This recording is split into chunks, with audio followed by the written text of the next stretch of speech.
Hello, everybody, and welcome back to Night Owl Season 5. I'm Jesse Lee, joining you once again with my co-host, Ryan Mawson, and as always, Nick Setnick with you behind the cameras. Season 5 of Night Owl is upon us after a week or so off, and we have a plethora of additions and changes for the season. I think all of you at home has already spotted the very first one. And without further ado, introducing Ryan Mawson again. Welcome back, Mawson. A new season, and we didn't scare you off yet. Not yet. New season, some familiar faces, some new ones, and yeah, come back for some more lovely racing. Night Owl always does seem to draw some fantastic racing, especially throughout the whole season that we even saw last season, working it out right down to the end. But yeah, as you can see now, we took Night Owl into quite literal sense. All these races this year will be in the dark. So the drivers are going to have to map those light buttons and get used to driving with none of your normal markers. You've now got to do all of these tracks in the dark. And all of these tracks for this year are from the ICGT Championship. So maybe some tracks that a lot of drivers might not spend a lot of time on. Well, I'll tell you one thing. Not a lot of people like Laguna Seca in the sense of ACC, or perhaps just in general as well. It's not a fan favorite. I can tell you it is a lovely track to watch racing at, perhaps not so much actually racing on. And like you said, it is all in the dark. Every single race is going to be completely dark. And of course, the meaning of Night Owl isn't necessarily always meant that the racing happens at night. Night Owl was meant for a sort of a later start date on a Saturday, and meant to signify that. But, well, we've taken it literal for Season 5, and some other additional things this season is, well, the random pit requirement is back again, Ryan. Yep, this time. And they will know, the drivers will know, basically when we know. So each race will be a different requirement. You could have no pit stop, one mandatory, two mandatory, fuel, tires, no tires. It basically means that each race you're going to have to really alter your strategy. You can't just have a set strategy going on, because you could do that, come into the race and then work out, oh, this time I have to take tires, and that really throws a spanner into the works for some of the teams. But it will make it so much more interesting when everyone is in the same boat. You all have to play that game, and we've seen it before where pit stops have worked out to the points where even we've been a bit baffled how that driver has leapfrogged them in the pits, and we're sort of sat scratching his heads working out how the hell they did that. Well, of course, today, just like the rest of the season, the pit stop requirement random, and they will not find out until the race server goes live. Well, the race server goes live about, about an hour or so before the race starts. So they do not have long to set up that strategy. Today's strategy will be 2 pit stops required.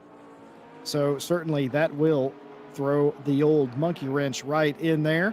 And of course, with a new season, that also means that we have new faces out there. And I can count a couple right offhand that are brand new to Night Owl. So we welcome them, and it should make for exciting action. Yeah, a couple of the new faces that we're seeing up and down the timing board. A lot of the familiar faces as well that we've got, well, sort of the main staples of Night Owl and such people. Some of the new ones like this, like Ben Norton, I'm looking down. We have Dorsey in the 89, Payne in the 966, Lexus as well. Probably one of the first Lexuses that I've seen in Night Owl. Normally not a car that we often see around this, but good to see. And yeah, a lot of the familiar names, especially at the top, that tried to lead the charge.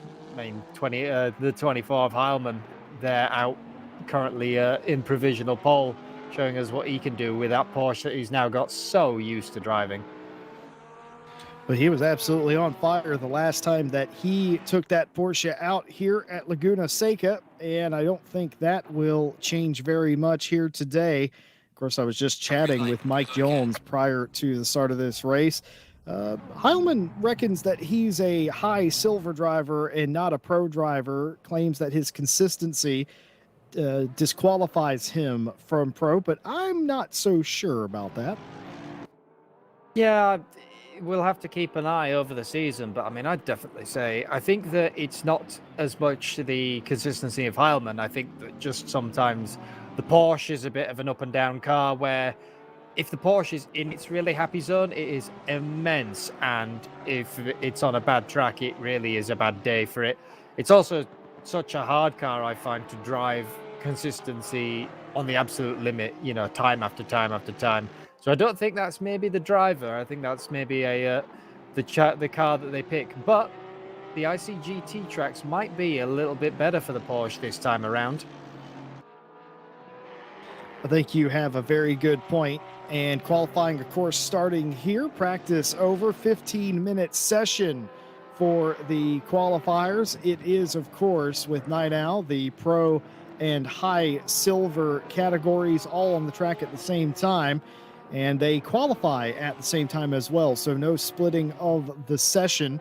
Everybody gets to go out. And on a track like this, on a night like tonight, oh boy, that is going to potentially create some traffic jams and some hurt feelings even before a lap is turned in the championship. You have to find space, but you can't shilly-shally because you have to get a couple of good laps in here. And I've been told by some of these drivers that sometimes your second or third lap is going to be your fastest based on your tire pressures and the grip level that you can get. Going to go on board here and run a lap around here. The Andretti hairpins turns 1 and now. Not many of these turns are named, but they're very dangerous. You don't normally associate this place with being a flat track, but it is around this section as we go through turns 3 and 4 here. This elbow counts as turn 4, and then we take the sharp left-hander.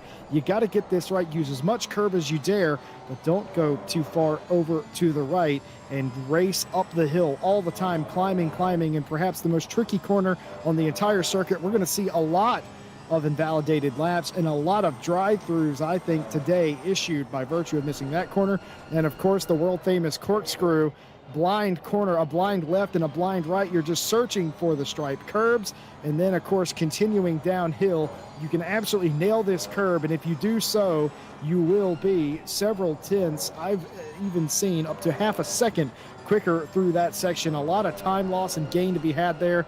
And then, of course, the right, and now the final 90 left to the front straightaway that also has a rise in it. It's a very quick lap around here at Mawson, but it is one that you can absolutely make mistakes on. And certainly Heilman there with a 22.39 or 5.9 did a darn decent job to start off with. Yeah, that is really a flyer coming out for the first lap. The 20 already into the 22s, and really helped by the fact we're now with the actually being at night in Night Owl, the temperature's really low. But yes, Porsche looking really, really strong around here. It is a car that you can just dart around these corners. But like you said, you've got to really be careful around here. There are so many points you can invalidate your lap. The sausage curbs that we can just about see on the inside are notorious for sending cars off. If you run wide, the gravel here is not so much a slow you down. It basically just removes all grip from your car. There's blind crests and the corkscrew where you basically are, I think there was one race driver, they commented on it where they said you have massive lateral G, then negative G, then positive G, then back to lateral G, all in the space of 1 second. So it's just a crazy corner to try race through. But so far, all the drivers managing it, and well, Chris Vining in the Ferrari as well. Another car that I definitely won't want to be driving around here. I've never quite got on with the Ferrari. The front end is definitely something interesting on that one. But obviously doing well, much better than I could, considering they're P6 so far. Well, Vining loves that Ferrari, and it seems to be going well. Speaking of Cizek here, also in a Ferrari, the 427, the Forza Italia PL Esports team, up inside the top 5 in a Ferrari right now, as Magazi actually goes 4th quickest. Top 5 so far. Heilman Vining all the way up to 2nd is actually what happened there, nearly taking pole from Benjamin Heilman, but only just missing it. A half of a tenth, the difference between the pole sitter and 2nd place. And Well, if there's one thing about going to the ICGT tracks, if there's one thing about turning the lights out, it does change the dynamic of racing. And I think you're seeing that here. Porsche, Ferrari, McLaren, who would have called that? Yeah, and it really starts to change. I find that sometimes the nighttime actually changes the driver dynamic. We've sometimes said where certain drivers do better in wet weather, or we've seen them where the people who can really manage their tires in the superheat. I have noticed there is a specific type of driver who really can nail the night. You wouldn't think that just turning out the lights would make much of a difference, but all of your reference points where you can see the corners, camber changes, anything like that, it actually really starts to become much harder. And when you've got so many cars on track, it makes it even more harder with all of the light glare in your rearview mirror, and you can't necessarily see the corner up ahead. And there are just some drivers that really shine in that. Well, so far, Benjamin Heilman still holds on. Chris Vining jumping back into the pits as well, looking like to trying to maybe a slight adjustment and get back out there. Luckily, with the laps so short, you do have time to turn them, but with that 15-minute qualifying, you can't really dilly-dally too much. Yeah, I think the big saving grace is the fact that the lap is very short. We're talking about 1 minute 22s for the fast guys, and not that much slower for anyone else. I mean, you got to go all the way back to 15th place to Audi in the 69 Lamborghini before anyone actually is slower. Actually, as I say that, it completely changes because not only did Heilman go quicker in the 24, putting themselves at net a 21.9 something. Sizek goes 21.912 and absolutely destroys the fastest lap here halfway through that session. Now that's what I'm talking about, the intensity picking up here at round one. And one thing we didn't really talk about yet, but you cannot afford to leave points on the table at the beginning of a championship. I talked to George Boothby last night at the conclusion of the Friday GT World Championship here at RCI.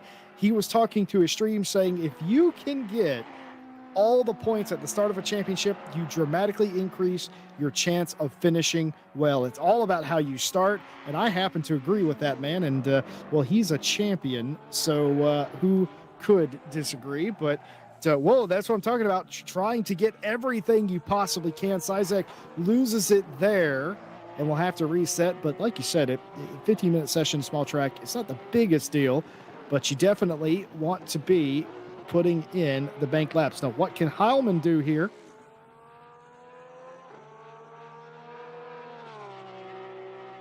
Absolutely smashes it once again.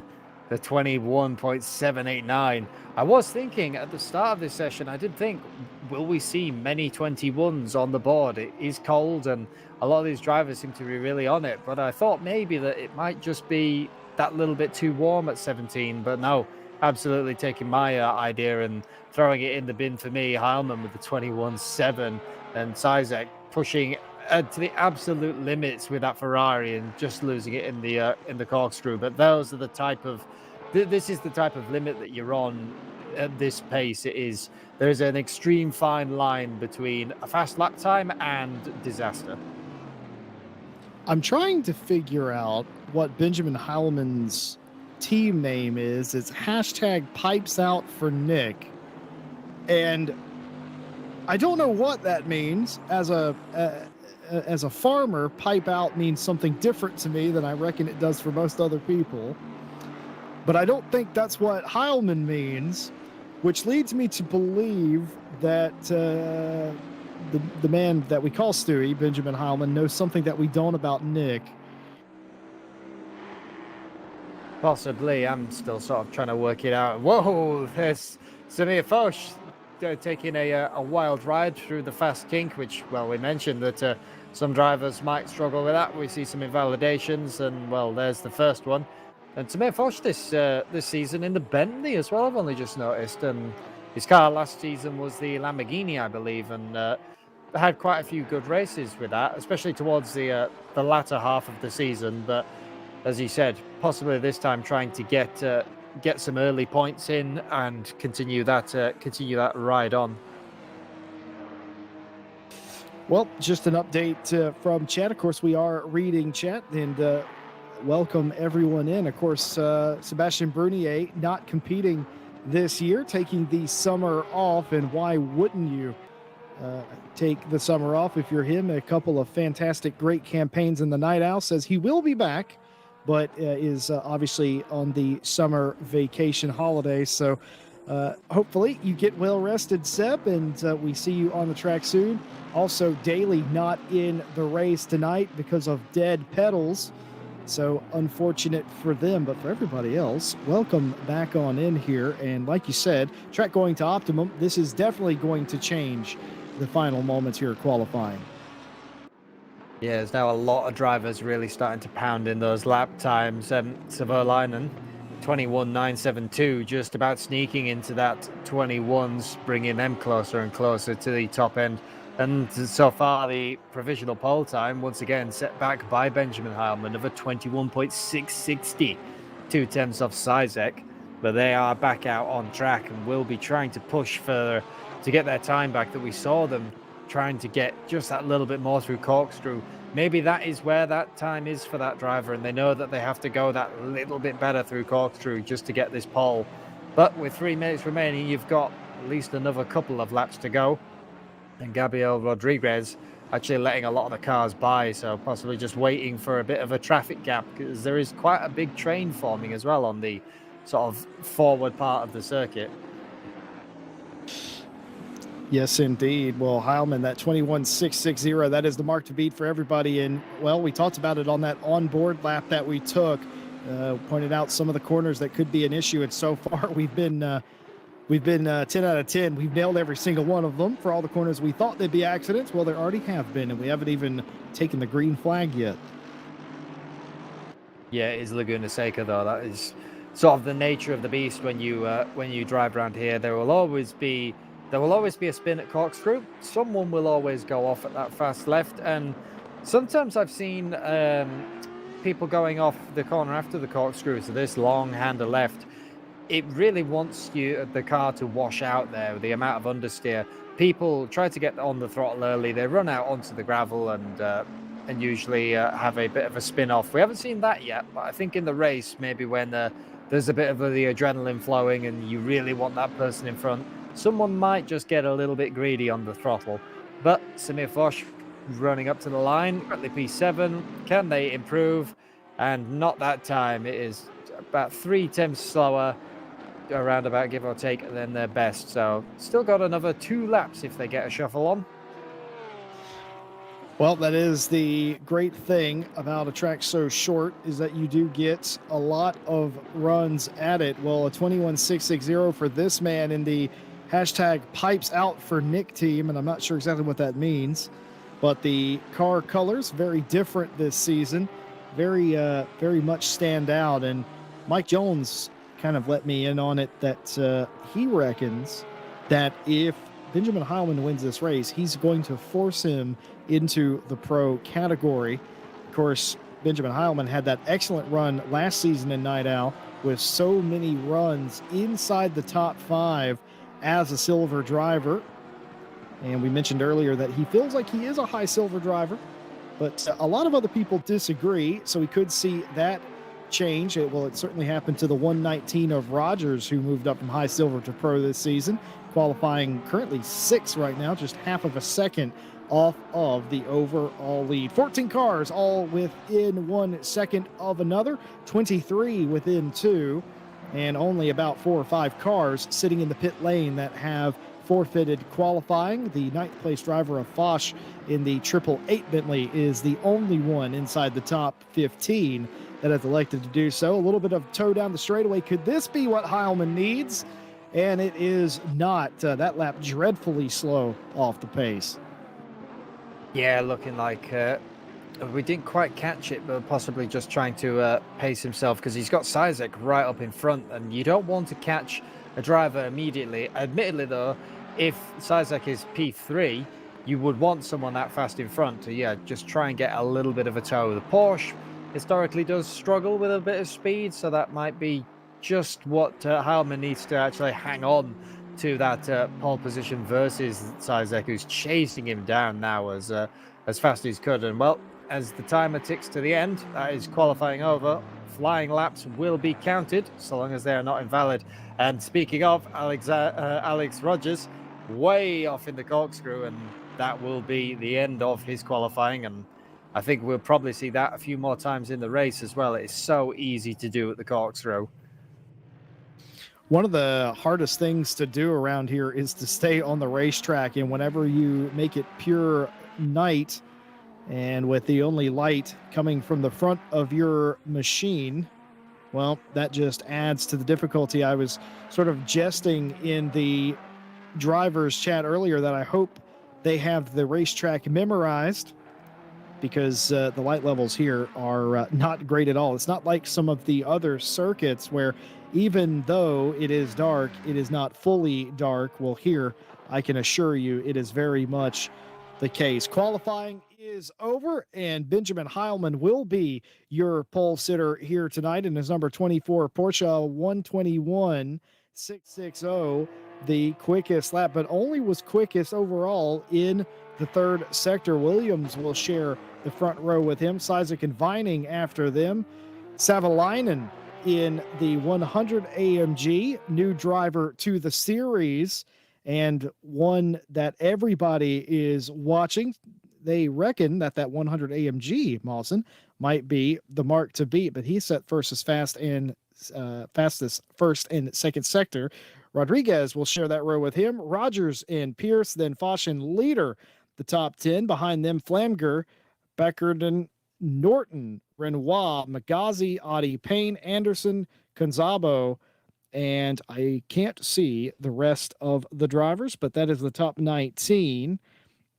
Yes, indeed. That's Renandito, Madre, Clark, Zubik, Edwards, Racorby, Dorsey, McConnell, Jones, Galinsky, and I don't know how to pronounce the driver of the 67's name. Is that Mr. Jones, by the way? Is that Mike Jones? That has to be Mike Jones because it's a Honda. I believe so. Starting a little bit down at the back of the pack, but interesting to see him in a Honda this season as well. I have to watch how the Honda does. Does Mike have a teammate this year? I'll have to have a gander on my sheets wherever all my paper's gone. But yeah, I know that he loves that Honda, Ryan. I don't know why. He does love the Honda, and he tries to enter it as much as he can. The only time he's ever wavered from the Honda is when, well, either he didn't have a choice or it was just so dreadfully uncompetitive that he didn't have any other choice. Well, there are more changes, believe it or not, to Night Owl Season 5 that we have yet to discuss, and I think right now is the perfect time. We would normally be showing you points right now, but it's race 1 and we don't have them. And beyond that, there's something even more important to talk about. For the very first time in RCI history, Night Owl is going to be live stewarded. Yeah, so this means now that a lot of people are going to have to be on more of their best behavior, because before, if you had an incident, it was always sorted out post-race and points were amended and the likes of. And now, if you do a bad, our stewards will be there watching to give you the appropriate penalties, and that will can sometimes drastically affect your race, especially if you have a 2 pit stop race, which you will often serve the penalty in the pit stop. It can definitely change it all up. And well, as you mentioned earlier, going back to it, that 100 of Savalainen, yeah, it's the first and second sector look incredibly fast. I'm just thinking that the front engines must struggle in the third sector, because the Porsche absolutely blew the doors off the Mercedes in that third sector.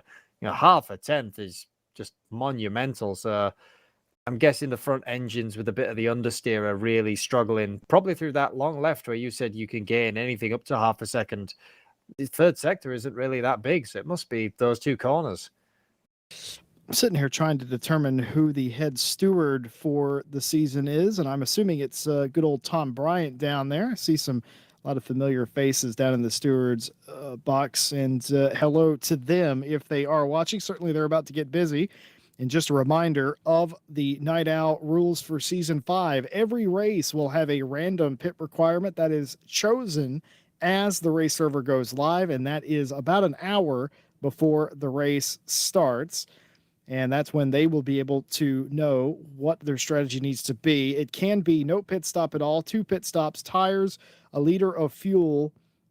You get the picture. Well, today it is 2 mandatory pit stops, taking 1 liter of fuel each time. Every driver must satisfy that requirement in 1 hour. There's no reason why you would come to pit lane twice in 1 hour unless you had to. Well, they have to.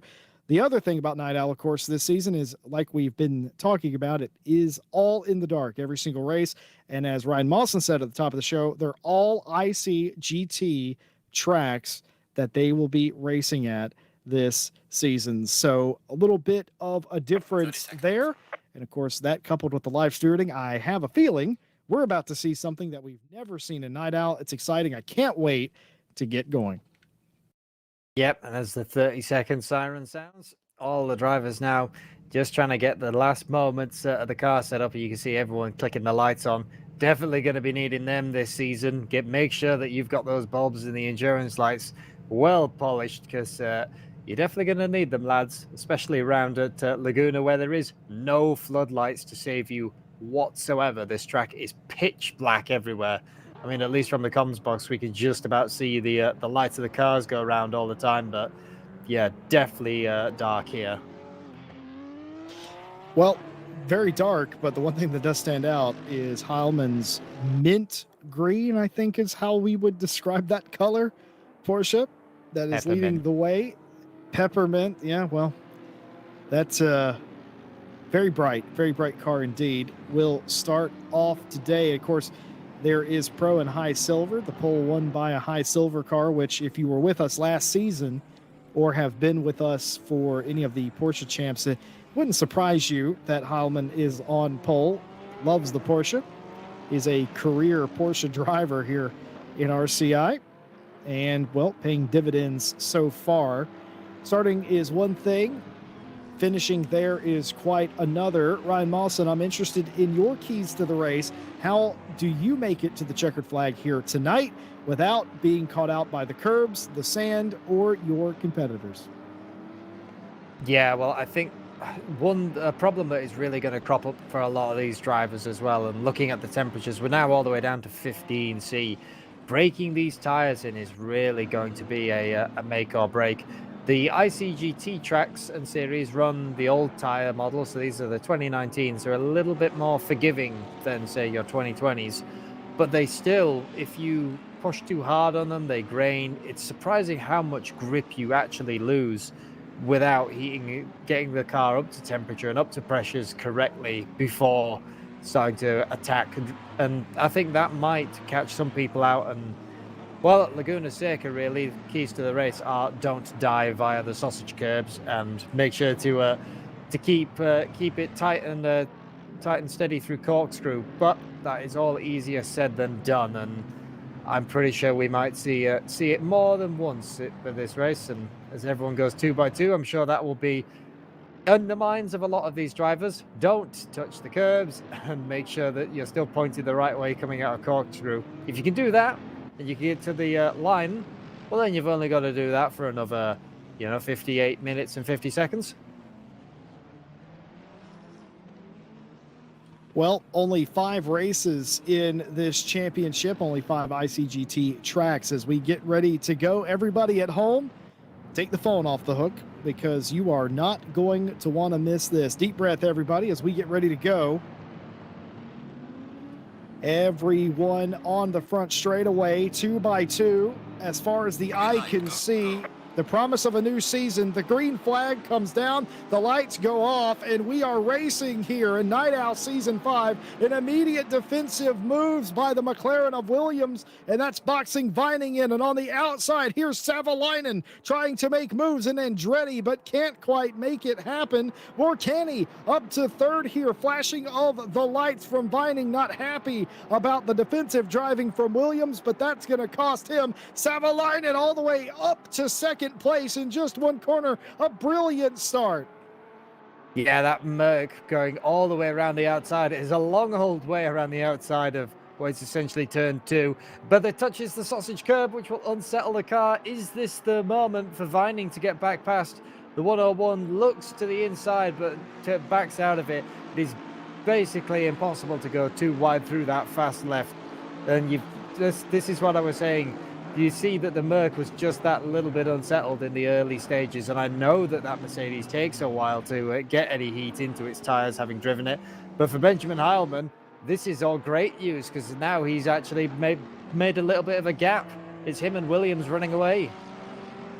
If I'm Heilman, I am not happy about Savalainen getting those positions there on the start. What an excellently spirited start. A couple of things back in the pack, and the exit of the Andretti hairpin, the 55, and I think it's the 199. It could be the 190, but it's one other of those numbers had an issue. And then coming out of 3 and in between 3 and 4, where the dog leg is, the 577 spun. So that could have either been a trip off the track or could have been having help there.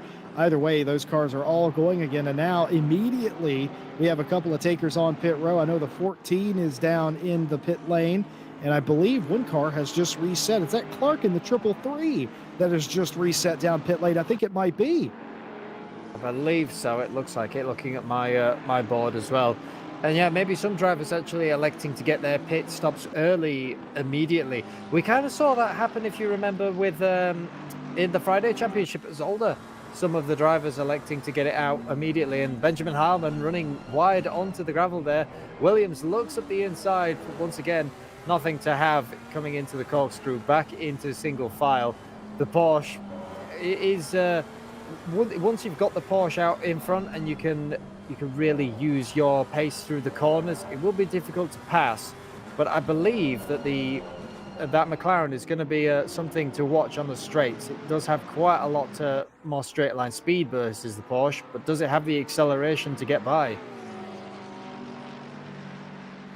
The 67 went off in the corkscrew. Can confirm routine pit stop for the 14 and the 95, just getting their first stop out of the way immediately. They were already at or near the back of the pack, so I don't hate that strategy. You got to do 2 of them anyway. Why not get yourselves out from behind all of that traffic and out of that melee?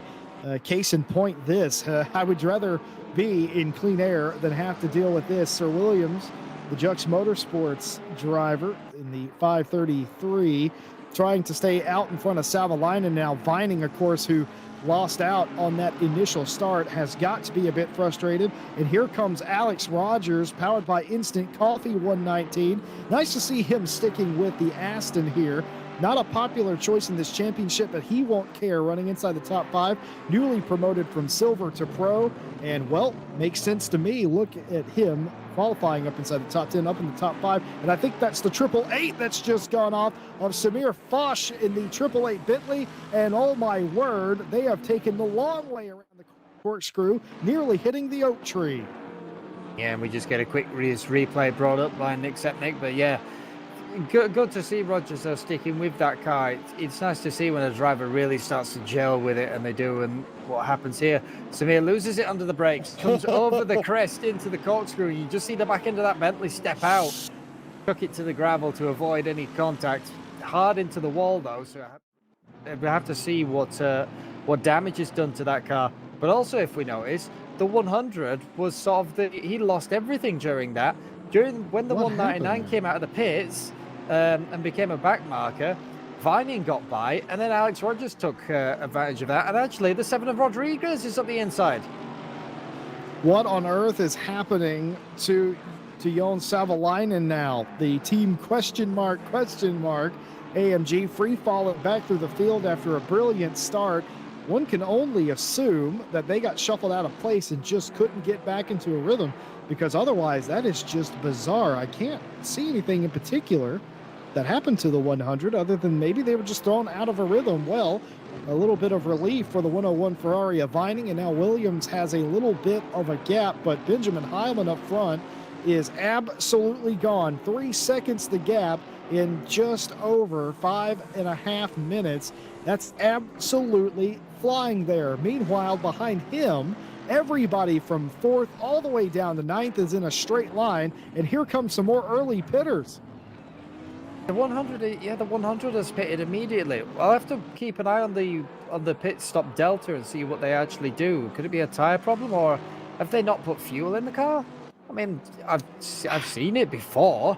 I wouldn't put it past someone. I have seen it before where people have forgot to put full race fuel in the car from quali, but I don't think that would be the immediate drop off of pace. It did look like just after the 199 came out of the pits, they were thrown off their rhythm, and then everyone had passed them. So it's quite a strange thing to befall the 100. We'll have to keep an eye. And Norton actually getting up into P4 overall, managing to get by the 7 of Rodriguez in that Honda. So the Honda on a bit of a charge up the front of the field now. Maybe they've just swapped auras. The Honda stole the Mercedes' speed, and now the Honda's running away. There's a lot of things I wouldn't have called in this race so far. That pit stop on the 100 is very possible that the 100 was on qualifying fuel and forgot to switch over the strategy for the race. Certainly, I think we've all been there at one stage or another. It's an embarrassing mistake, but luckily you have 2 pit stops to cover you if that was the case.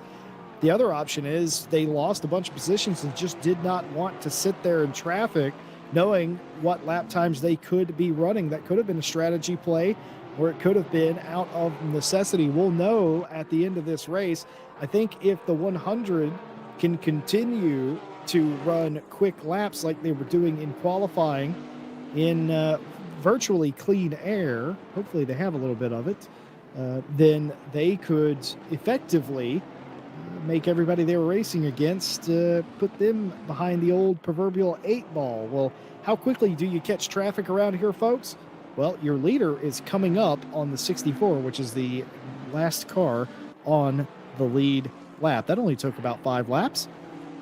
Yeah, it is.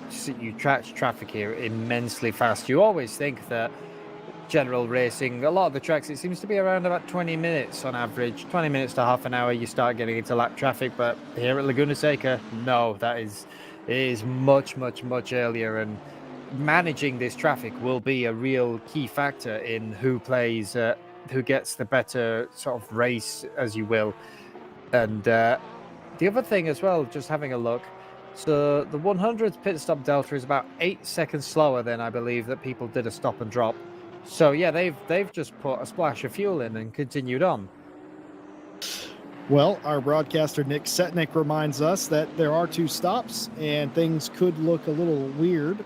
And indeed, you are right, Nick. Things are looking very strange indeed to start this race. Of course, we had one race last season that was a 2-stopper. But if I'm not mistaken, that was a 90-minute race or 75-minute race or something like that. So very short race here today indeed, and 2 pit stops required. 1 liter of fuel is the minimum requirement. No need to take tires, and I doubt anybody will. The 29 in, Williams in out of the 533, and that promotes Vining up to 2nd place, 5 seconds off of Benjamin Heilman, who is already worked a little bit of traffic and now has a bit of clean air before they get into it. Here's Samir Foch in the 888 after their excursion up at the top of the hill. Oh no! And a car backwards. Is that the 94? I'm unsure. No, 64. That is the 64 backwards in the middle of a straightaway, and that's a scary thing to see at night. Yeah, that must be absolutely terrifying. You come round what is very much sort of a blind corner of this when you're looking at it, and the back end just on the Porsche goes. And then no! Oh! Which Porsche was that touched as well? Oh, was Porsche off look in the background up in the up underneath the VP Racing bridge? The other Porsche was up as well. But that's what I mentioned about the gravel here. It's very strange, the gravel at Laguna Seca. It's not like it grabs your car and slows you down like we see at tracks like Zolder, and some of the British tracks have really vicious sand traps. Here it just takes all the grip away. It's like driving on sheet ice. So as soon as you've dipped 2 wheels on, you can just kiss grip goodbye. Oh, and more on Tom Oddie for the Lamborghini, one of the few Lamborghinis we have here. having a off in the final turn. Was this a move gone wrong? It indeed was, and a synchronized spin and a unintended chicane as everybody has to file through. Oh, that's just unfortunate. You gotta know you can't do that. Yeah, you've got to use your relative to check when people are coming. As much as we can't really, reversing GT cars isn't like reversing your small hatchback at the sort of shopping center. But yeah, blind corner and the poor I think it was one of the Ferraris that hit one of the them just coming off the worst of that. Well, Seb Bernier already regretting his choice to take a summer vacation, wishing he was out here with the boys. Well, they'll be here for season 6. I can guarantee you that. And Junior Sim Racing asks, anyone got a 5 mil? Certainly some of the teams could use it after a couple of those incidents we just saw. Yes, I think you might have to rebend some bits of carbon and continue on in the pit stops. But hey, at least you've got 2 chances to do that now. Dorsey on pit lane, and so is Audi. So both those cars come down the pit lane. Of course, Audi involved in that spin earlier, or in a collision earlier, rather. But everybody trying to figure out what the best strategy is. I think the best strategy was to come as early as possible if you were in traffic. And certainly if you're the leader like Heilman is, you're going to be thinking, well, if I pit, where am I going to come out? I definitely don't want to come out in traffic that's going to fight me very hard. So that's always a possibility. I reckon Heilman might consider cutting this race into thirds and doing it that way. But of course, you always want to find a gap. And you want to manage the fuel load in that Porsche as well, with the fuel tank basically hanging in front of the headlights. The more that the fuel load changes, the more it's a very dynamic car is the Porsche. It really doesn't like sort of fuel changes, or when it does start running low, the characteristics of the car change a ton. So if you're good at driving it on a low fuel setup, then more power to you. And it'd be interesting to see what the pit stop deltas for Heilman are. Is he going a very low fuel each time, or will it be a full tank and he's just going to stop and drop it to sort of keep the Porsche stable? We'll have to keep an eye on that. Well, the very first ever live stewarding decisions coming out for the Night Owl series. And well, it's not necessarily impactful, but it is a lot of cars. A warning given to the 577 for braking late and lack of awareness on the first lap, making sort of moves or contact with, but not limited to, the 199, the 333, and the 732. And a racing incident between the 732 and the 55 for something that happened in the same corner. In fact, that's all in the Andretti hairpin, which is technically turn 2. Of course, the dog leg on the front straight counts as a turn, thus as the dog leg in the middle of the track. So all that happening in the first major turn, and that's as far as they've gotten. Certainly we have more decisions, or they have more decisions to be made here, and I if I may be so bold, I expect to see some red numbers. Yes, I think we might start seeing those after a little bit. And like I said, exciting first sort of live stewarding in Night Owl. Not exciting maybe for some of the drivers. I was going to say exciting for us, but not so much them. Finger wagged to be like a naughty. But now you can't be naughty in this season because we are watching you. Oh dear. Of course, the stewarding usually or historically has been handled post-race, but live stewards, good on them for stepping up on a Saturday's evening. I don't know what we bribed them with, donuts perhaps, or something, but they certainly have shown up, and we're very grateful to have them for any series, let alone a Night Owl. And we thank you, ladies and gentlemen, for your dedication to the series, and we hope that if this is the first ever Night Owl race you're seeing, this is pretty much how they all go. Pretty much. It does bring out some of the great racing, though, especially towards the end of the season. like really seeing points go absolutely crazy. And well, everyone here scattering for some of those precious points early on. Well, points here at the beginning, very important. Max Payne in the 966. I would be surprised and delighted if that was their real name. But the 966, one of the, if not the only Lexus in the championship inside the top 5, doing battle with Norton and Rogers in front. Once again, Vining finds himself the cork, or no, excuse me, Norton, Vining finds himself the cork in the bottle with Rogers behind him. They're fighting for second, and then this battle, Norton and Payne fighting for 4th place. Oh, baby! Catch it on the curb. We talked about it. It's like beating a dead horse, but you got to watch out for curbs, especially in the dark. I believe it's catching people out. The curb of that corner as well, it is especially vicious because, like we could just about see on our broadcast cameras, this curb, you can see it's actually off camber. So if you go over, you're likely to bottom the car out, or it wants to drag you more towards the gravel. It is pretty vicious. And well, there we go. That's Isaac. That's Isaac Isaac, off yeah. in the 427. So that's also one of the offs. I don't know if he caught the sausage curb or just ran wide. We saw the 131 kind of miss the apex as well, or maybe that was avoiding action of seeing the 427 in front go off and taking avoidance. But yeah, the curbs at Laguna Seca for the opening round are vicious, to say the least. 67 continuing not to have a great night, has a incident all by themselves, I'm pretty sure, coming out of the penultimate turn. I think they've ducked down the pit lane, and indeed they have.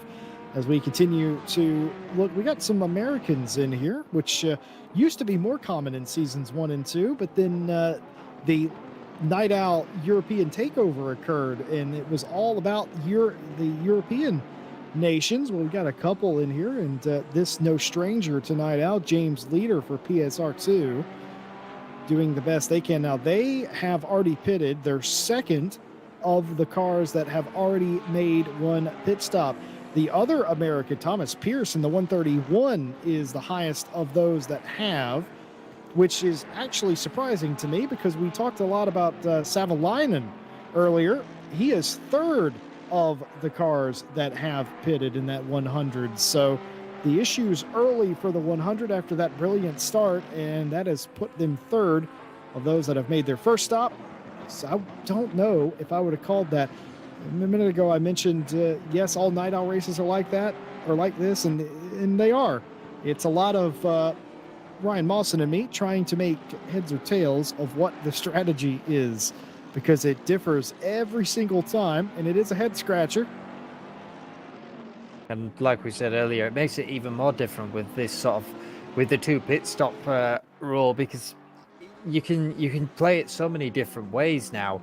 We used to, normally if there's one mandatory stop, we look at the people who are leading after a mandatory stop, and you can kind of guesstimate that versus what the rest of the field is doing. But now with 2 stops, you really don't know what any of these drivers are doing. They could be having one stop as a stop and drop, or they take their regular stop, and you just don't know until everyone's name starts turning green, which I think will be really towards the end of the race. We've seen sort of almost, looking at the timing board, a 50-50 split. A lot of people on 1 mandatory stop left, but still a lot of the people equally on 2 stops left. My brain hurts, Mawson. My brain hurts. Night Owl Season 5, Race 1, and my brain hurts. I don't know what the right strategy is, and I wouldn't know either way, but I think especially I don't know because I don't think any of them are right yet. I think it all is going to be determined later in this race. 40 minutes to go, and I don't think anyone's right or wrong. The only one that I can guarantee you is in the right is this man, Benjamin Heilman. Hashtag pipes out for Nick is running away with it here. Qualified on pole, and after a few laps of challenge by a few drivers behind him, well, he's just set sail. Absolutely nobody has anything for him. Rogers, Vining, the lot don't necessarily have anything for him, and he continues to run a I would say he's just about the quickest car out there looking at the sheet. And this could be the best possible start. And speaking of best possible start, we'll flip that on its head. How about a first penalty, an actual penalty? 15-second penalty for the 69 for taking out car 55. Additional note, the 67 and the 427 were also caught up in that incident. So a 15-second penalty for car 69 for their part in that takeout. Yeah, well, you said what is the best strategy? I believe the best strategy is be fast, don't die. That seems I love it. seems to be the best so far. 5 second penalty for car 67. Multiple avoidable contacts with the 64. That in that's on the first lap.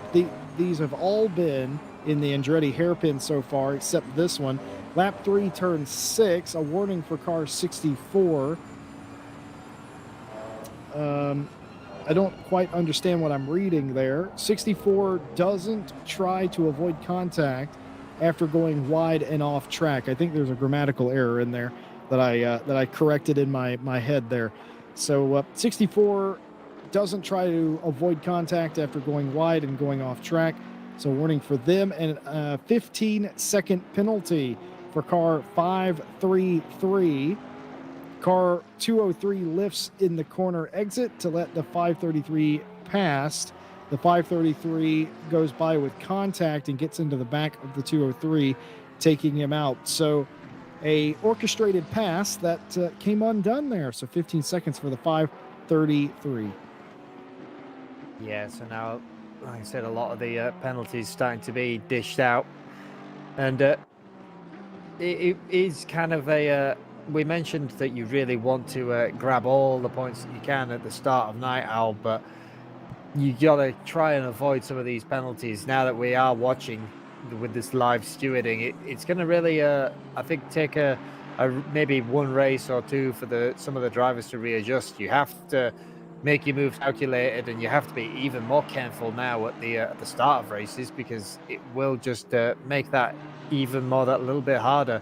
But we see Alex Rogers just of getting around the 101 of Vining. They appear to be on quite the charge recently, looking at the lap times as well, and moving back through the fields. Ryan Renoir, I didn't think that Ryan Renoir would really be a Mercedes person. I expected to see them in a Lamborghini again this season, but picking the Mercedes, and they are some of the few drivers who've completed both mandatory stops now. He's chasing down Ted Edwards in the 95. I'm going to make an assumption about Renoir here in the 732. I think that they realized that it was a 5-race ICGT championship and decided, yeah, Lamborghini at ICGT tracks, maybe not. I think it's what they've elected here. Yeah. It's not the greatest at ICGT, is the Lamborghini. Oh, dear. Well, the Thomas Jelinek in chat says that they got an Unreal Engine error and their ACC crashed, so they're out of their race. Tough luck there, Jelinek. Sorry to hear about that, but, well, it happens to the best of us. What happens here to the 12? And we'll have a quick race replay. What does happen to the 12? Is it the curb? Curb, it definitely was. Yep. And the car snapped and into the wall hard. Yeah, that's a lot of damage there. It's a tale as old as time. The sausage curb on the inside, you can hit the curb on the inside of that turn. You just can't make it to the sausage. You get to the sausage and, well, the sausage is going to take you for a ride, so to speak.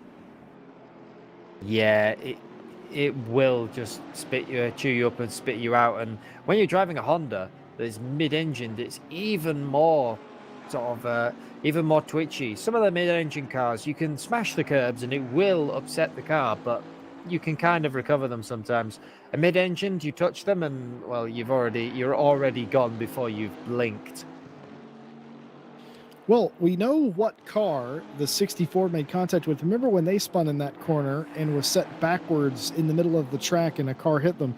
We actually know who that is thanks to the stewards. Stewards awarded a warning for car 64 for losing control in the gravel, rejoining dangerously, um, and making contact. They note that he did hold the brakes, though, the car 64. But the car they made contact with was the 7, um, who was then sent off track. So that was the car up in front that we saw go off after they hit. So I was wondering who that was, and it was car 7. But just a warning for the 64 for that.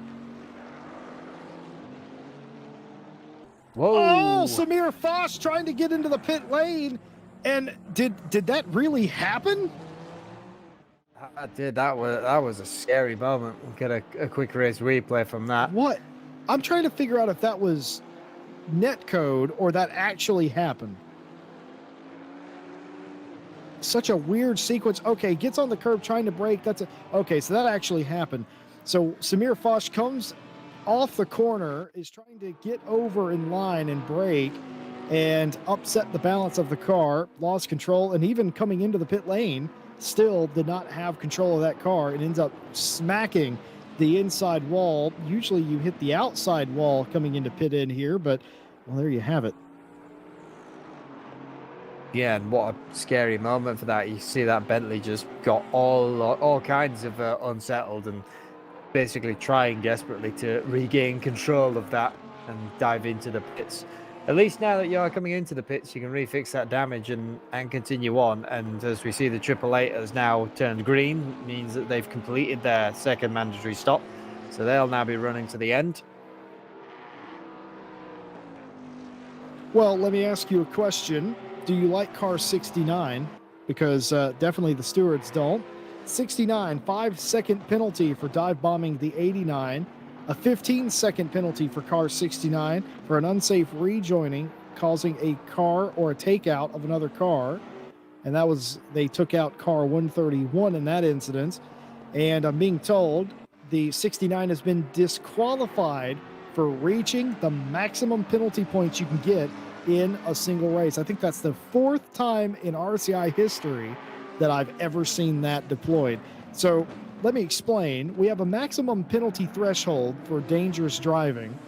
5-second penalties gets you a point or so. 10-second, 15, it scales. Yeah, so you get more penalty points. And obviously for stop goes, you get, I think it's 3 or 4. And for warnings, I think you get 0.5 of a point or something like that. Well, the 69 has exhausted the maximum penalty points you can get. He's had 2 15-second penalties, a 5-second penalty, and that puts them over the threshold, which means they are done for the day. Yeah, and as he says, it's very rare that we actually see that deployed. I think I've seen it maybe once or twice in the Thursday GT4 champ that I run, and I'm lead comms for that. But it is incredibly rare. So for the 69, that is their day done and dusted. Have to sort of pick up the pieces, and maybe we'll see them in round 2. But continuing back for the racing, Sir Williams with the 15-second penalty, trying to get round the 39 of Anderson, which they do. Anderson will know, though, that with that 50-second penalty, they were likely to re-jump them in the pits. But for the 553, just any amount of time gained again from this penalty will be hopefully points at the end of the race. I got to ask our broadcaster, Nick Setnick, to focus on the 14 of M. Jones real quick. Just confirming that is number 1, Mike Jones. It is. And I also wanted to know what the team name was for the season, Demi Racing Team. I don't know what that means. He didn't actually provide us any explanation, but give a call to him. He is in the mix here. 1 pit stop left to make for Jones. And inside the top 20, could be looking for more. Looked strong at the end of the last Night Owl season, despite the fact that he said that the car that he was driving was not very good around certain tracks. He definitely outperformed his own projections. And just for reference, that penalty with the 577 of Zubik there, that was for speeding in pit lane. That was an ACC assigned penalty, not a RCI assigned penalty. Yeah, as well as the live stewards, the game will still punish you for a few track limits, speed in the pit lane, any of the other sort of automatic penalties will be deployed, and then our sort of 15s and such like that will be given by the live stewards. And well, looking back to the lead of the pack by now, quite some margin in that 24. And by quite some margin, I mean almost a quarter of a lap. Well, I'm sitting here and it's been 30 minutes into the new season, Mawson, and I'm already wrong about strategy. Who would have guessed that? I don't know what Heilman is thinking about doing. It's going to be contact there between the 14 of Jones and Sizek. Sizek trying to get that pass done. Furious on the lights. And it's going to be a missed corner. Missed final corner for Sizek, and Mike Jones goes through. And if I know Mike Jones, and I'm afraid to say that I do, I'm going to assume that he muttered something under his breath that we can't say. Yeah, I'm going to go with that. That's a very, very good assumption. With that. Yeah, the 427 just trying to get through traffic now with they obviously completed both their mandatories. So this is the problem sometimes, though, that the other half of the strategy, what you have to think about, we mentioned that sometimes a lot of drivers want to get in early, get them done and dusted, but then you have to battle back through traffic.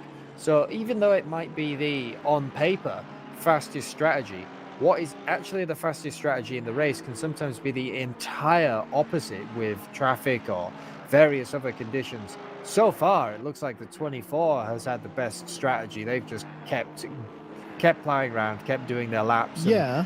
They're a mile ahead, but they still have 2 mandatories. They've not even come in once yet. We'll have to keep an eye on where Heilman actually filters out versus the likes of Rogers. Ryan, he wouldn't, talking about the 24, the leader for a moment. Oh, and contact there again between Sizek and Mike Jones in the same spot as last time. Now, Mike Jones isn't an individual to mince words. I assume he will not appreciate that very much, and I assume that has shown up in stewarding for that as well, because of that was fairly heavy contact there, and I'm sure that showed up. So be interesting to see if they think that's okay to give them the old bump and run. You know, where I'm from, back in the day, Mawson, we'd call that using the old chrome horn. Of course, there's no chrome bumpers on cars anymore, but rather beside the point. That was definitely what was used there. I'm trying to figure out what the strategy is on the 24. They're the only car that hasn't pitted once. Certainly, they're not going to pit on 2 consecutive laps. I wouldn't imagine so, but at the same time, I've seen that done before. I wouldn't discount it, and it will be a strange one to do, because then you really start to cool off the tires doing that. We'll have to keep an eye though, because I won't put it past Benjamin Heilman. I mean, so far, the pace of that car is looking monumental. Well, this first race in Night Owl Season 5, we hope that you are enjoying it as much as we are. And we thank you for spending a part of your Saturday night with us. And if you've enjoyed the broadcast so far, why not like, subscribe, hit the bell. Of course, we'll be back with you on Monday for the continuation of the European GT Championship. Myself and Ryan Gill on that series, and the finale of the DDC, the Diamond Drive Cup, on Wednesday. And of course, Ryan Mawson will be back with you on Thursday for GT4 action, him and Christian. And on, actually, no, there is no race this Friday, I've just determined, because that championship ended. But of course, in a week from now, we'll be back with you for round 2. So subscribe, hit the bell, don't miss a single time that we go live, as you just watched contact there a moment ago with the 12. But in addition to that, we'd like to thank all of our partners that make this race and every race possible here at RCI, Race Department, AK Informatica, Raceface, Speed Labs, and Sim Racing GP, and of course Driver 61, one of our new partners that we've welcomed into the channel. You can find all the information about those partners in the description below. By the way, Daily confirms something that you were talking about earlier, Ryan. They don't have an official team name yet. Daily is Mike Jones's teammate, but is unable to race this weekend, but will be in round 2 when they will reveal their official team name with the both of them. So that answers that question. Mike Jones and Daly back again for season 5. And then we'll have the big team name reveal. We'll have to see what we've got. As last season we had the team Crest Pro Health Racing team with the very bright coloured cars. We'll have to see what they've got in store for us this time. I'm always sure a it thing won't be with anything Mike ridiculous. Jones. Yeah, indeed. Well, I'd love to tell you that we don't have any more penalties coming through, but we do. 15 seconds for the 888 for taking out the 95. And, well, that's actually the last penalty I have. No further action from contact between the 427 and the 131. Racing incident between the 95 and the 88. And no further action between the 89 and the 732. So either they're calming down or they're too spaced apart to cause too much damage at this point. Probably the latter, but looking now, it's interesting when you're watching a lot of these drivers drive around now, like we're seeing the 100 chasing up to Vining, but then you think, oh, who's that in front? Well, that's a back marker. There's now a lot of the back marker field has been mixed in with the main racing, so and this is what I was mentioning about the strategy sometimes, is that taking both your stops early can actually be detrimental, because you either have to let people by or you're racing someone in front and traffic comes in and contact between the 131 and the 966 as Payne and Pierce. Was this a move up the inside gone wrong? Then again, Payne was in front. What happens here? Ferrari looks to the inside, coming up to turn 5. And it's a late dive. My goodness. Super late dive. Oh, I'm not a fortune teller, but I would expect a fairly massive penalty coming in for Thomas Pierce, the Mom Get the Nightlight team. Well, I think you're going to be on the naughty step here in a moment. That was a very late lunge up the inside, and from my view, the stewards are going to have more coffee. We're keeping them busy at this rate. I can tell you, Vonta Blue, by the way, who is Alpha, who is one of our stewards, Alpha, by the way. I don't know if you knew that. They basically had to spell it out for me a couple of weeks ago, but confirming that they are keeping busy. Yes, indeed. I always feel like at the start of a season, and especially at tough tracks like this, that there are quite a few early penalties, and there's always somebody who benefits by not getting such penalties. Well, here's how the race has shaken out. Benjamin Heilman took pole position and hasn't looked back. They still have to do 2 of their mandatory stops in the final 21 and a half minutes. Rogers was the big winner on pit lane. They were able to secure themselves out into second place. Keep in mind, all of these cars have completed one of their stops. Rogers just 1.5 out in front of Vining. Savalainen back to 4th place, but is all over Vining right now. And that's the fight that you're currently watching. And behind him, leader in the 13 Porsche, rounds out the top 5, 3 seconds in the background. Matter of fact, you can't even see him. There he is in the far back end there, as some of the other drivers, McConnell now in the Lamborghini pitting out of 7th place, will come into the pit lane to do their final stop. But this is the man that they're all chasing. Pipes out for Nick, and I don't know what that means, but I assume it means something important to him. Yeah, we'll have to ask Heilman after the race, maybe get some clarification. I'm afraid, frankly. Yeah, I am kind of too as well. But and hearing in our ear our broadcaster in a second, he would also like to know as well. I'd also like to know about the color scheme. Is it a safety device where everyone can see you now? we've got no lights. We're now in night owl, so paint your car luminous colors. They'll see you. I don't mean to come off all nationalist or anything, but Stewie is German, and he has a rhyme and a reason for every single thing he does. And I suspect you might be on to something. It might be a sort of a warning, a day glow warning of, please don't hit me. Well, nobody has so far today, so who's the judge? Well, exactly. The strategy is working. Maybe that's the best strategy, Jesse. We've seen, some of the darker cars have been in accidents. Maybe that's the strategy. We need to paint your car a luminous color.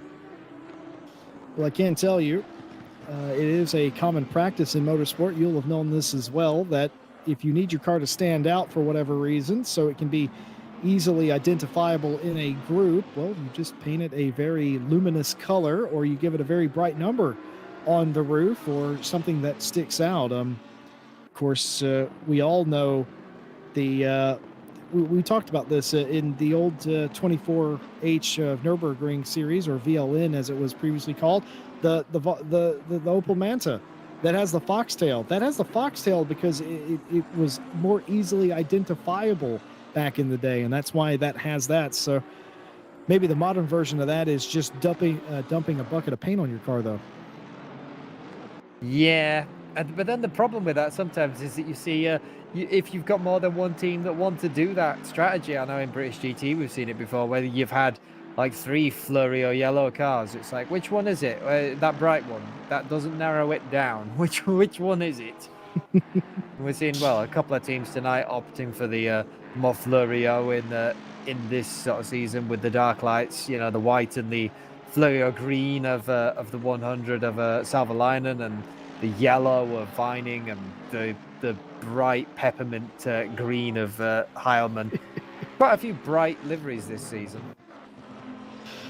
Yes, indeed. And even the cars that aren't necessarily bright, like Nathan McConnell, it still has some blue flashes and the pink sort of LED on it, so it still stands out as well.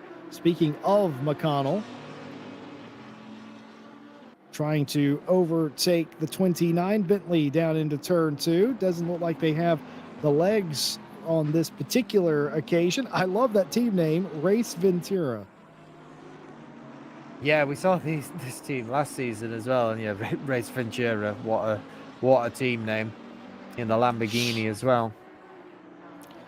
What can Retnandito do here?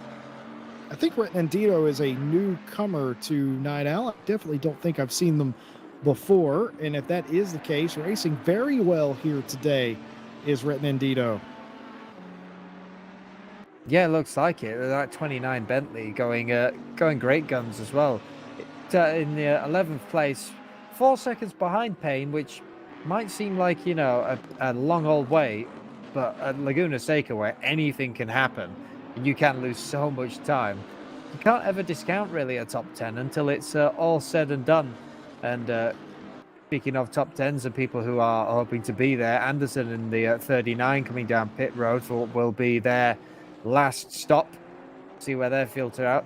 Goes green, so they've dropped off the jacks and out they go. The slower than you racing. Oh, I get it. Yeah. Funny stuff. A lot of these Night Owl drivers are stand-up comedians, apparently, as a day job, and we love to see that. Of course, here at RCI, there's a time for being serious, and there's also a time to have fun. And certainly, we do our fair share of having fun here in the box as well. And part of that is deciphering some of these wacky team names. Well, we talked about Savalainen earlier being behind Vining again. You will remember at the beginning of this race, it was the opposite of this, as now Savalainen has to get by this particular lap car. And all that's doing is helping Vining run away up in front here. Vining was absolutely furious about not being able to hold their position so much that they were flashing Savalainen. I haven't seen Savalainen flash Vining yet, so perhaps retribution is not to come. But I still think that AMG has a little more pace than that 101 right now. It will possibly be, but it is so hard, when you're going through the traffic. And we've mentioned it before, a lot of the times the people who can really read the traffic and get on with it will be the victors. And if you don't get any kind of penalties, Well, there comes out our leader, Benjamin Heilman, the 24. Has completed their first stop, so I don't think it will be, as you mentioned, a double stop at the end. What I think it is going to be, though, is this will be just a splash and dash till the end, and then it'll be a stop and drop. Think you might be right. Stewards reporting that the stewarding tool that they use to determine incidents reported that the 12 and the 34 showed up several times, but they found absolutely nothing. So perhaps a ghost in the machine. And I think I already talked about the 5-second penalty for the 577 pushing the 34 off the track, but if I didn't, there I said it anyway. Warning for car 427, contact with dangerous driving. It was a second warning upgraded to a 5-second penalty. And 5 seconds for the 131. This was the incident that we saw with the 966, the dive bomb down into turn 5. 5-second penalty for 131 for dive bomb leading to a takeout and no position gain. So just the 5-second penalty for that big move. I should reckon that he should count himself lucky that it wasn't anything more than that.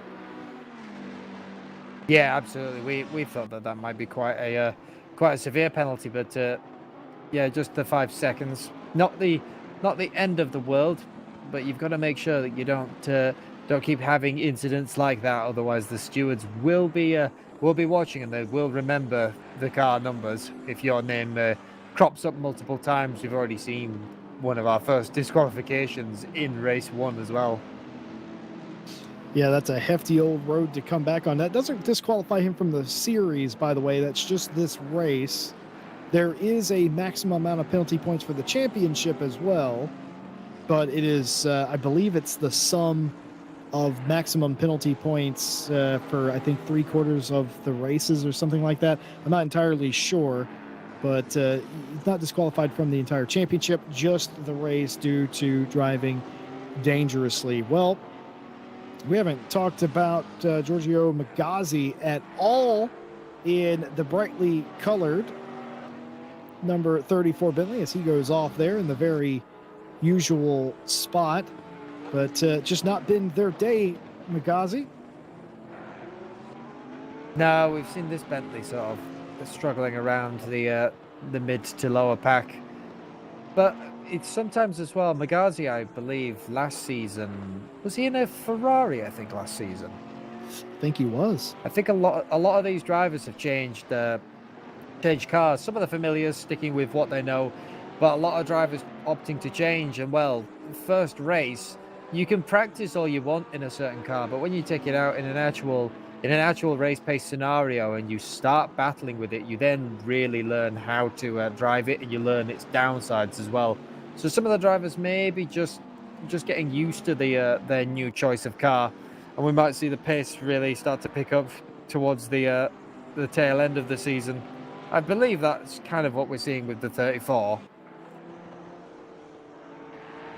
It's so difficult to learn a new car, perhaps not in other sims, but in ACC, because the modeling of the handling and the physics are so accurate that each car, even if the displacement and the drivetrain and all that's the same, it will handle different because they're modeled after the real thing. So the same way that if you're a Ferrari factory driver and you get in a Porsche, you wouldn't necessarily be as quick as you normally would be. That is sort of the same thing here in ACC. For those of you that may not understand, these cars are not identical in any way. Every single one of these manufacturers is a very different animal to get to learn how to drive, and that's why you often see a driver stick to one or two cars, and more often than in anything else. And I can't ever recall this ever being a thing, even in the GTR2 days, Mawson. I don't recall a time where I've ever asked, hey, what's your car in ACC, or hey, what's your car in, more than this, because it is that way. Everybody seems to have the car that they are most comfortable with, the fastest in, and it's because it's the car that they chose to learn in. And obviously for me, it's the Ferrari, so I'm most comfortable with that. And I don't, generally speaking, touch the other cars because I'm comfortable in the Ferrari. I know what the pace is, and I know I have setups that work, and I know how to get it around a track. I could go to a Bentley and I'd be 5 seconds off the pace. Yeah, and I'm pretty Ooh, much the opposite contact way. And here! speaking of Bentleys and Ferraris, it's the 131. Was that the 29 of Retandisio? Was it? I can't see the number, but I think it was. I think it was the 29. So what happens here? They're going up. It looks like there shouldn't be any contact here. So what happens? Oh no, the 131 just comes over and gets him. Yeah, the 131 moves over to try to take their line into the Corkscrew, but the 29 was still there. So it touches the front of the 29. The 29 coming off worst in that altercation, going off into the gravel at the top of Corkscrew, and a light tap into the wall. Still continuing round though, and hopefully it does not affect their race, at least their race pace too badly. But what did we mention earlier? We mentioned that if you were to get into these incidents a little bit more often, Pierce has already got that 5-second penalty. I think he might have a little bit more scrutineering coming his way. Yeah, I was just thinking that myself. That 131 may have more than a 5 beside their name. A +5, that is. It may be a bit bigger because definitely no intent to give that back in any way. It's not a guarantee, mind you, but generally speaking, the stewards will look more fondly on incidents that you are apologetic for. The general apology for an incident is to let the impacted car back through before continuing racing. And that's not a guarantee. It doesn't always have to be that way, but it is, generally speaking, how the stewards would like you to race politely as per the rules. And if you take something that you shouldn't have, well, if you give it back, you usually don't get as much trouble, do you? So that's sort of the train of thought there, but no position given back. And Sizek's had a day, hasn't he? In the middle of all of the fights inside the top 10, now done with pit stops, and is now trying to get 9th place from McConnell. And it's a close battle, of course, navigating traffic, navigating the other cars. And of course, the 131 and the 29 behind them a little bit. As Sizek continues to try and get that place back. And as well, even if he does get McConnell with the 5-second penalty, he's got to get by McConnell and then get a shuffle on to pull out enough of a gap. With 7 minutes to go, though, that might actually be quite the tall order on his hands.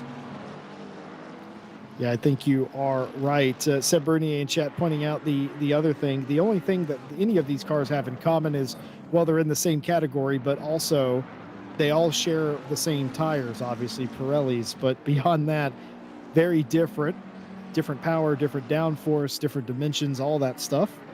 And, well, considering that, they tend to race really well together. Consider our top 3 right now: Porsche, Mercedes, Aston. And even so, if you go back to 4th, that's 4 different manufacturers in the top 4, 2 Porsches in the top 5. And then, heck, if you even look beyond that, it's Bentley, Honda, Lexus, Lamborghini, Ferrari. Absolutely fantastic brand parity here. And all those cars drive so different to one another that if you look at them on paper, you wouldn't think that they'd be able to race sort of this close and have this many position changes. You know, you've got the rear engine Porsche, very, very, very, very snappy when it comes to corners, very much a balancing act, that car, but maybe lacks in the straight line speed. You have the Aston Martin, what everyone classes as the safe entry car into ACC. It's stable, it's reliable, it's got a good pace, but it has a monumental turbo lag and likes to understeer.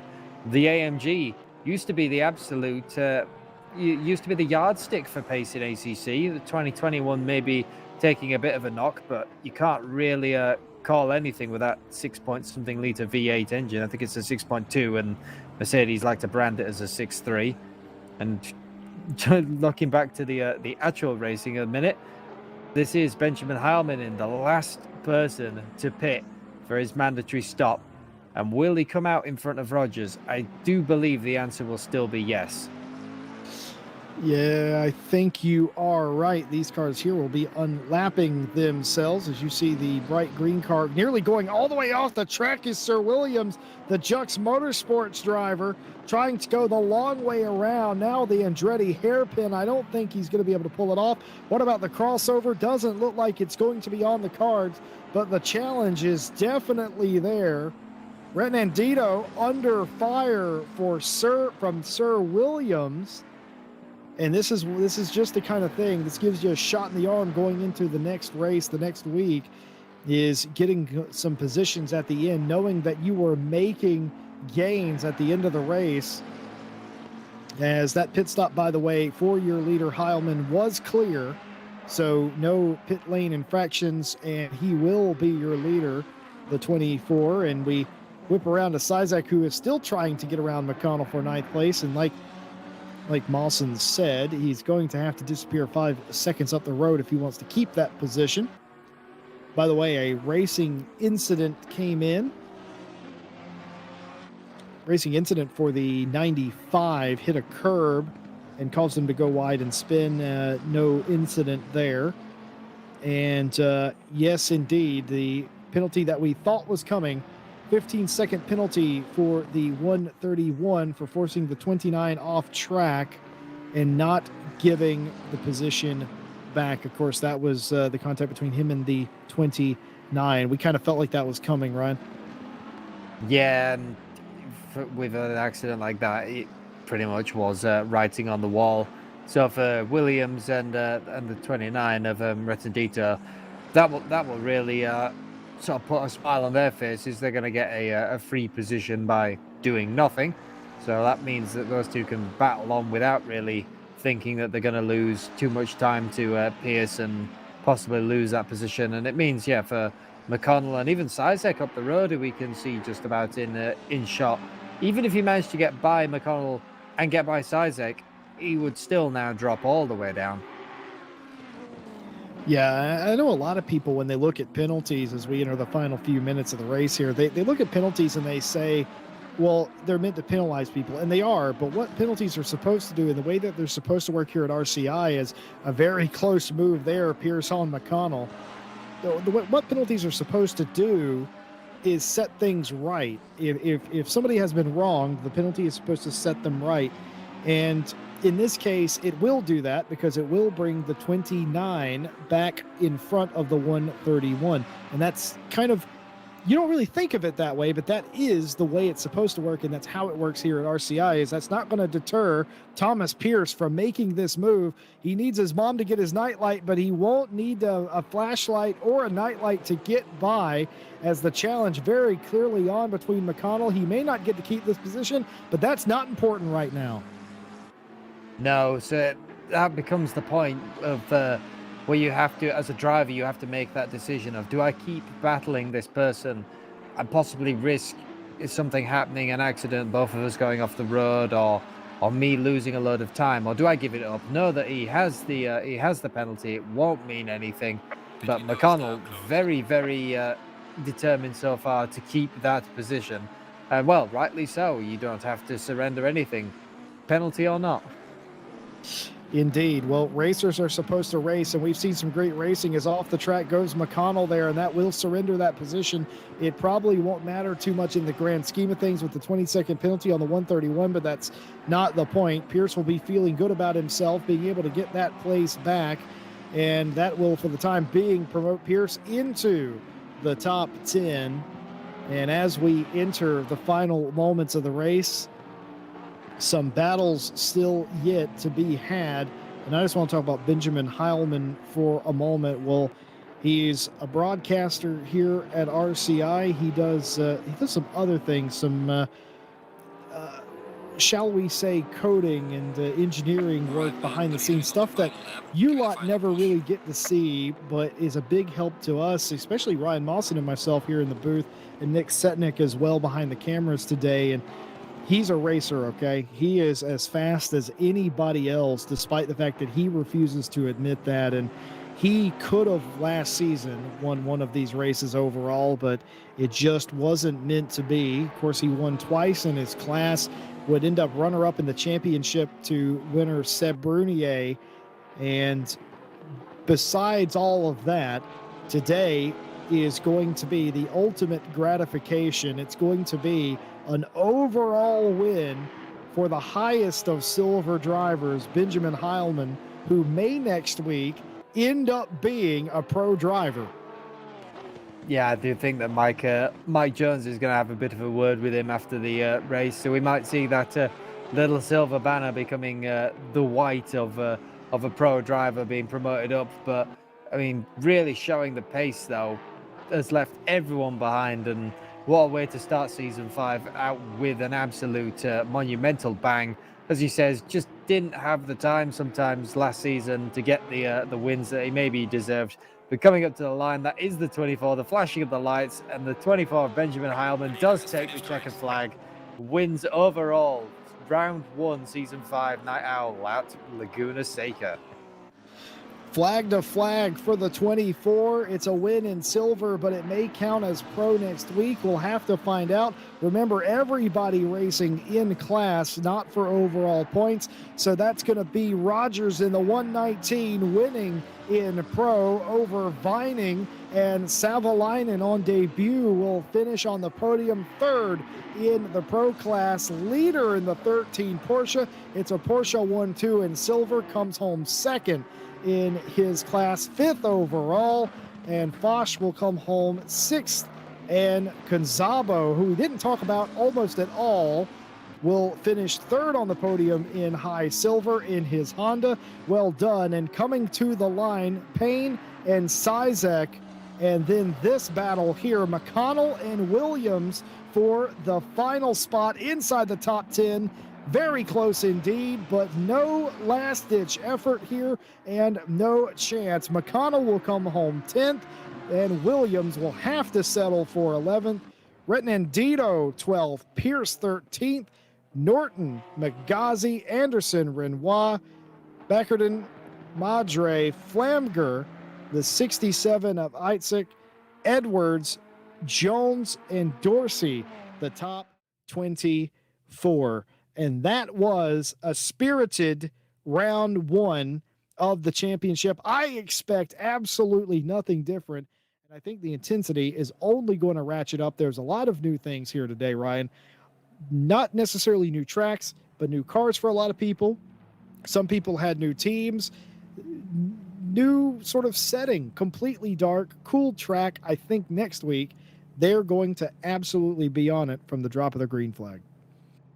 Oh yeah, with these so the colder temperatures, if you can get around the tires, will really help the lap times, and it really helps people sort of push to the limit because you're not worried about your tires overheating or drop off or such things as that.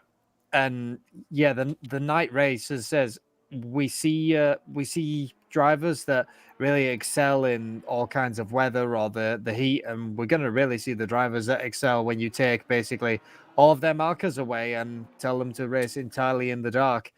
It is such going to be such a different series, and with the live stewarding as well, it means that you've got to be on your best behavior as well. So for Benjamin Heilman, what a cracking start to the season, and Alex Rogers as well in that 119. Like I said, he was a silver driver last season, and he's really just stepped up to the pace and taken that running. So for them, amazing points to the to start off. And well, for all the other teams who maybe didn't have the best race, there is always the always race 2. You've got to get it used to your car. You've got to keep it clean and don't get any of those penalties to the line. Well, folks, we are going to have a very quick interview with our overall winner. Just give us 1 second, and we will be with Benjamin Heilman.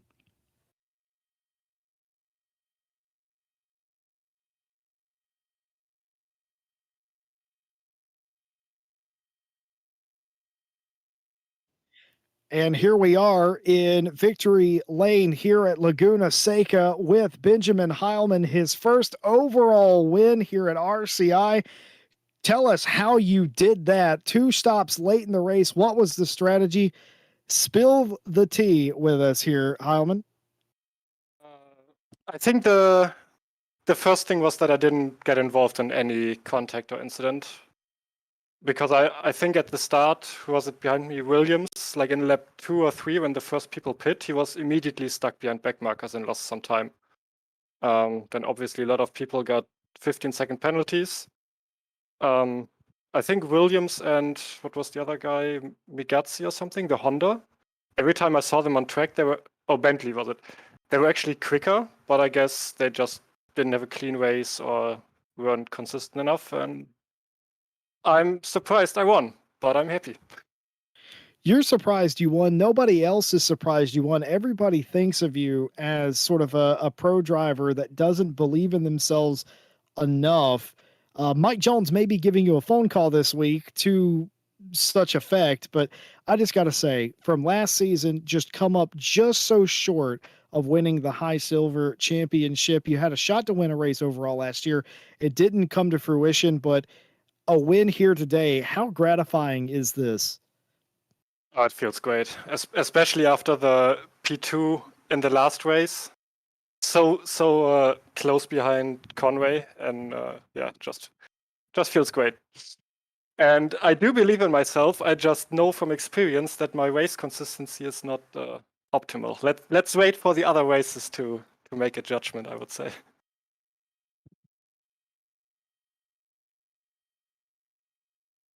Yeah, Well, looking, I was going to say, looking through that race as well.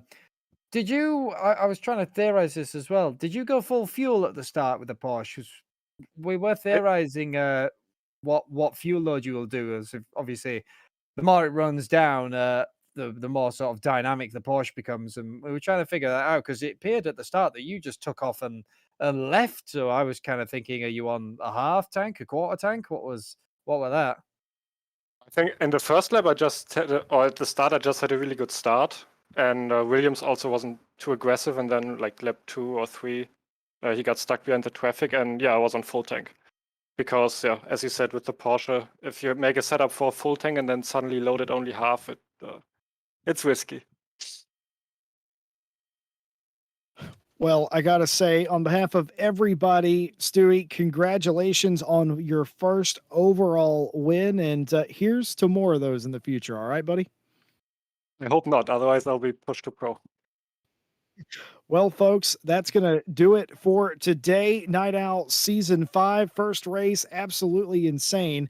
A lot of incidents and a lot of beating and banging in the dark. And we go to Spa next week, Mawson. Oh yay, Spa in the dark. Well, we know that you won't want to miss that. Why not subscribe, hit the bell, and meet us here same time for Night Out Season 2 or Season 5, Race 2. And go ahead and join us on Monday. Ryan Gill and myself, the European GT Masters Championship, the end of the Diamond Drive Cup on Wednesday. Ryan Mawson and Christian will be back with you on Thursday for the GT4 Championship.